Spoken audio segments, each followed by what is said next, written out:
Bismillahirrahmanirrahim. Konon ada seorang wanita. Beliau adalah dari kalangan para tabi'in, yaitu pengikut para sahabat. Yang mana wanita itu diangkat oleh Allah menjadi kekasih atau waliyatun minal awliya.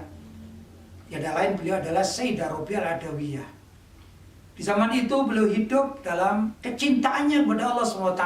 Semua kehidupannya ditujukan untuk Allah SWT.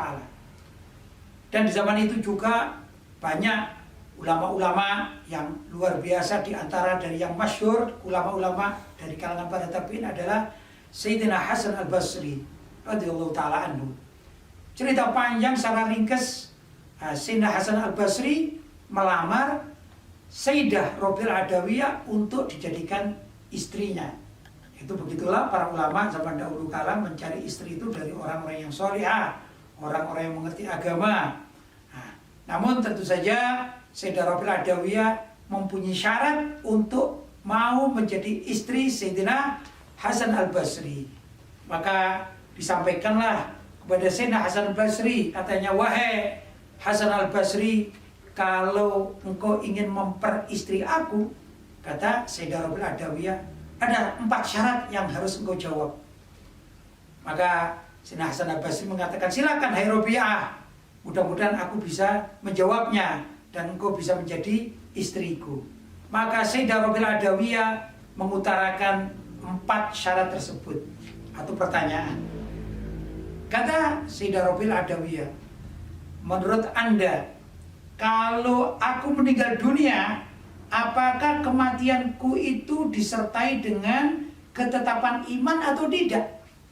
Ini pertanyaan yang sulit ini ya.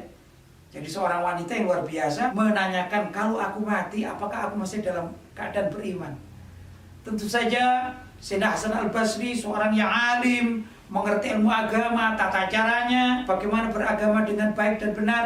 Beliau tidak akan mau mendahului takdir Allah. Maka beliau hanya menjawab, itu adalah urusan yang gaib, yang tahu hanyalah Allah Subhanahu wa ta'ala. Tapi Sayyidah Rabi'ah Al-Adawiyah justru melanjutkan pertanyaan keduanya.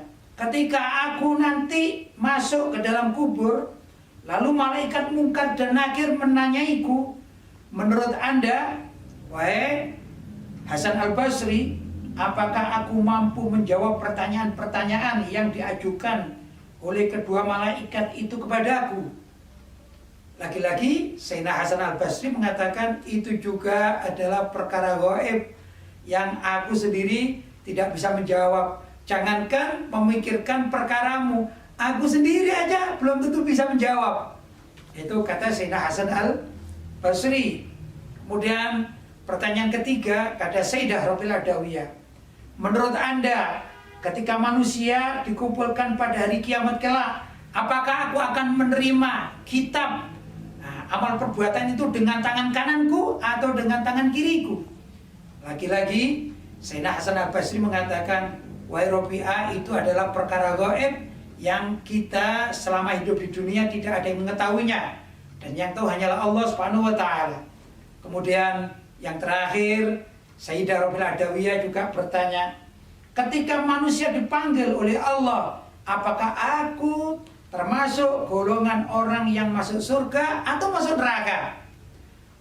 Lagi-lagi Sayyidina Hasan Al-Basri mengatakan, aku tidak tahu, itu adalah perkara gaib yang hanya diketahui oleh Allah Subhanahu wa ta'ala. Lantas Sayyidah Rabi'ah Al-Adawiyah mengatakan, kalau aku sendiri dan Anda, wahai Imam Hasan Al-Basri, tidak tahu perkara-perkara itu, sedangkan aku setiap hari terpikirkan masalah-masalah itu, tidak pernah luput dari pikiranku, bagaimana aku bisa dijadikan istri sehingga aku bisa melupakan apa yang aku pertanyakan, jadi belum ada orang menjawabnya.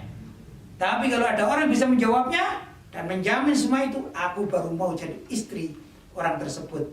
Karena itu, mohon maaf, aku belum bersedia menjadi istrimu. Ini Masya Allah ya, di kalangan para ulama dan juga para wali kekasih Allah, kadang-kadang cinta itu murni hanya karena Allah, dan juga memikirkan apa yang akan terjadi setelah kematian. Ini cintanya kepada Allah dan takutnya kepada Allah benar-benar murni yang dilakukan oleh Sayyidah Rabi'ah Al-Adawiyah. Sedangkan Sayyidina Hasan al-Basri sebagai seorang ulama, beliau tidak mendahului apa yang tidak diketahui. Bukan mengatakan, wah aku kan ulama, jadi aku harus menjawab ini, dan itu. Tapi beliau mengatakan, wallahu ta'ala alam, ini adalah perkara ghaib. Demikianlah kisah yang saya sampaikan ini. Mudah-mudahan bisa kita ambil manfaatnya, dan mudah-mudahan juga kita bisa mengamalkan apa yang tadi kita dengarkan, sehingga kita menjadi hamba yang baik dan soleh serta diridhoi oleh Allah SWT. Demikian, walhamdulillahirabbil alamin.